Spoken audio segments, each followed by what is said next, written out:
Exercise 1.3 question number 17। मुझे ये question और इस एक्सरसाइज कराने से पहले कुछ कॉन्सेप्ट क्लियर करवाने हैं आपके कि जिस तरह अगर 1/x यानी 1/, जिस तरह यहाँ पे इन्फिनिटी अब आएगा, लिमिट की इन्फिनिटी लेनी है तो पॉसिबल नहीं है। तो अगर हम छोटे दिमाग से ऐसे सोचें तो फिर हम कहेंगे कि सारे क्वेश्चन ही सॉल्व नहीं होंगे। तो उसके लिए एक सोल्यूशन है कि अगर 1/इन्फिनिटी हो, ये नंबर अपॉन इन्फिनिटी हो तो 0 के बराबर होता है। ये हम कह सकते हैं चीट शीट है कि जिसकी वजह से अगर 1/, या नंबर अपॉन इन्फिनिटी तो वो 0 के बराबर होता है, भले इन्फिनिटी स्क्वायर हो या माइनस इन्फिनिटी हो या 1/- माइनस इन्फिनिटी हो तो 0 के बराबर होता है।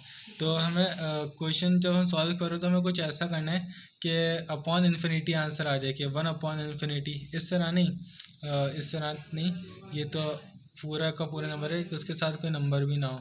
सही है।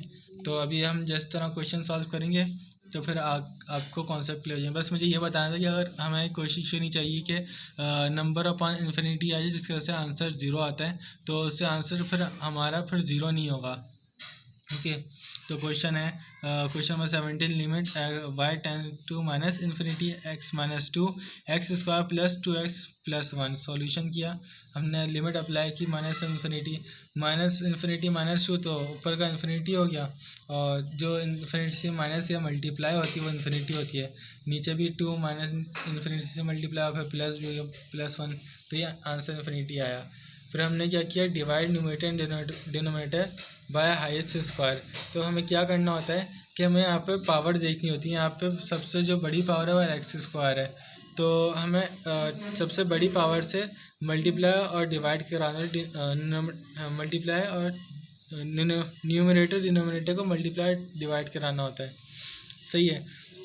तो यहाँ पे एक्स की सबसे बड़ी पावर एक्स स्क्वायर है, तो हमने यहाँ पे एक्स स्क्वायर से मल्टीप्लाई डिवाइड कराया एक्स को एक्स स्क्वायर से, जैसे ऊपर अलग से और नीचे अलग से। तो x upon x square minus 2 upon x square, फिर x square upon x square plus 2x upon x square plus 1 upon x square. ठीक है। अब जो एक्स स्क्वायर से होगा वो कट जाएगा, और एक्स स्क्वायर से एक्स कट गया तो 1 अपॉन एक्स होगा, माइनस 2 अपॉन एक्स स्क्वायर ऐसे ही रहेगा। उसके बाद एक्स स्क्वायर से एक्स स्क्वायर कट गया plus 2x upon x square, तो x कट गया, और इसकी तरह ये 1 अपॉन एक्स स्क्वायर ऐसे ही आ गया। सिंप्लीफाई किया तो जिस तरह मैंने आपको कहा था कि नंबर अपॉन इन्फिनिटी 0 के बराबर होता है, तो जो हम यहाँ पे लिमिट अप्लाई, ये हमारा सिंपली आंसर आ गया। अब हम जब यहाँ पे लिमिट अप्लाई करेंगे 1 अपॉन इन्फिनिटी, यहाँ पे लिमिट किस तरह अप्लाई करें, क्योंकि एक्स है तो एक्स, जब हम लिमिट इन्फिनिटी पुट कर देंगे तो 1 अपॉन इन्फिनिटी 0 होता है, 2 अपॉन इन्फिनिटी 0 होता है, भले उसके ऊपर एक्स स्क्वायर। मैंने आपको यहाँ भी बताया था इन्फिनिटी के ऊपर अगर अंडर रूट में एक्स स्क्वायर भी हो, भले माइनस भी हो, तो वो 0 ही होता है। 2 upon minus infinity 1 upon infinity square, तो हमारा आंसर है 0.0।